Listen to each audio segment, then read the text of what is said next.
Have you ever forgotten your phone? When did you realize you'd forgotten it?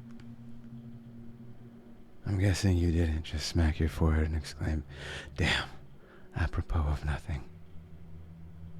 The realization probably didn't dawn on you spontaneously. More likely, you reached for your phone, pawing open your pocket or handbag, and were momentarily confused by it not being there. Then you did a mental reset of the morning's events. Shit. In my case, my phone's alarm woke me up as normal, but I realized the battery was lower than I expected. It was a new phone, and it had this annoying habit of leaving applications running that drained the battery overnight. So I put it on to charge while I showered instead of into my bag like normal. It was a momentary slip from the routine, but that was all it took. Once in the shower, my brain got back into the routine. It follows every morning, and that was it. Forgotten. This wasn't just me being clumsy. As I later researched, this is a recognized brain function. Your brain doesn't just work on one level, it works on many.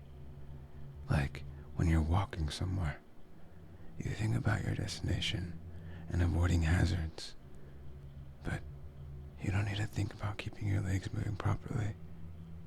If you did, the entire world would turn into one massive hilarious cosplay. I wasn't thinking about regulating my breathing. I wasn't thinking whether I should grab a coffee on the drive to work. I did. I wasn't thinking about moving my breakfast through my intestines. I was wondering whether I'd finish on time to pick up my daughter Emily from nursery after work or get stuck with another late fee. This is the thing. There's a level of your brain that just deals with routine, so the rest of your brain can think about other things. Think about it. Think about your last commute. What do you actually remember? Little, if anything, probably. Most common journeys blur into one, and recalling any one in particular is scientifically proven to be difficult. Do something often enough, and it becomes routine. Keep doing it, and it stops being processed by the thinking bit of the brain and gets relegated to a part of the brain dedicated to dealing with the routine. Your brain keeps doing it without you thinking about it. Soon, you think about your route to work as much as you do keeping your legs moving when you walk. As in, not at all. Most people call it autopilot. But there's danger there. If you have a break in your routine, your ability to remember and account for the break is only as good as your ability to stop your brain going into routine mode. My ability to remember my phone being on the counter is only as reliable as my ability to stop my brain entering morning routine mode, which would dictate that my phone is actually in my bag. But I didn't stop my brain entering routine mode. I got in the shower as normal. Routine started. Exception forgotten. Autopilot engaged. My brain was back in the routine. I showered. I shaved. The radio forecast. Amazing weather. I gave Emily her breakfast and loaded her into the car. She was so adorable that morning. She complained about the bad sun in the morning blinding her, saying it stopped her having a little sleep on the way to the nursery and left. That was the routine. It didn't matter that my phone was on the counter charging silently. My brain was in the routine, and in the routine my phone was in my bag. This is why I forgot my phone. Not clumsiness. Not negligence. Nothing more. My brain entering routine mode and overriding the exception. Autopilot engaged. I left for work. It's a sweltering hot day already. The bad sun had been burning since before my traitorously absent phone woke me. The steering wheel was burning hot to the touch when I sat down. I think I heard Emily shift over behind my seat to get out of the glare. But I got to work, submitted the report, attended the morning meeting. It's not until I took a quick coffee break and reached for my phone that the illusion shattered. I did a mental restep. I remembered the dying battery. I remembered putting it onto charge. I remembered leaving it there. My phone was on the counter. Autopilot disengaged. Again, therein lies the danger.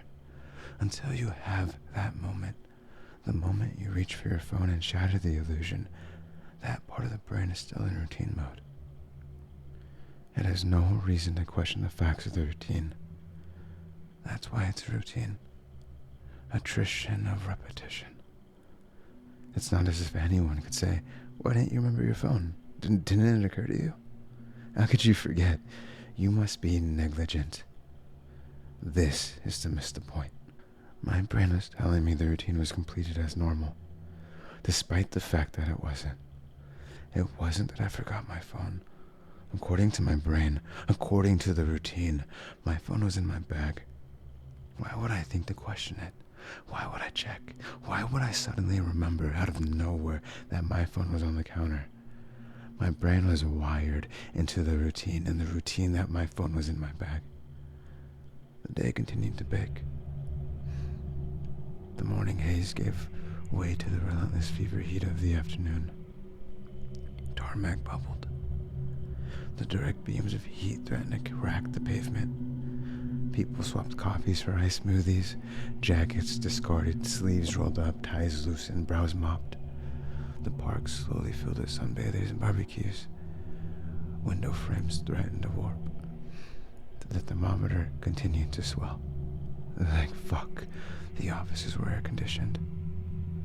But as ever, the furnace of the day gave way to a cooler evening. Another day, another dollar. Still cursing myself for forgetting my phone, I drove home. The day's heat had baked the inside of the car, releasing a horrible smell from somewhere. When I arrived on the driveway, the stones crunching comfortingly under my tires. My wife greeted me at the door. "Where's Emily?" Fuck. As if the phone wasn't bad enough. After everything. I left Emily at the fucking nursery after all. I immediately sped back to the nursery. I got to the door and started practicing my excuses, wondering vainly if I could charm my way out of a late fee. I saw a piece of paper stuck to the door. "Due to vandalism overnight, please use side door. Today only." Overnight? What? The door was fine this morning.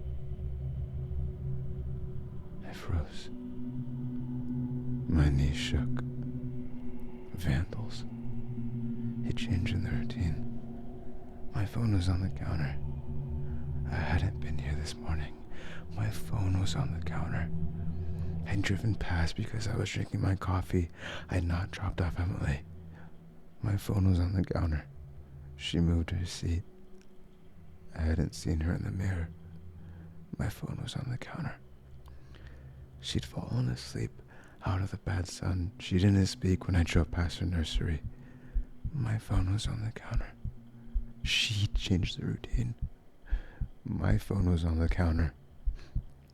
She'd changed the routine and I'd forgotten to drop her off. My phone was on the counter. 9 hours. That car. That baking sun. No air. No water. No power. No help. That heat. A steering wheel too hot to touch. That smell. I walked to the car door. Numb. Shock. I opened the door. My phone was on the counter, and my daughter was dead.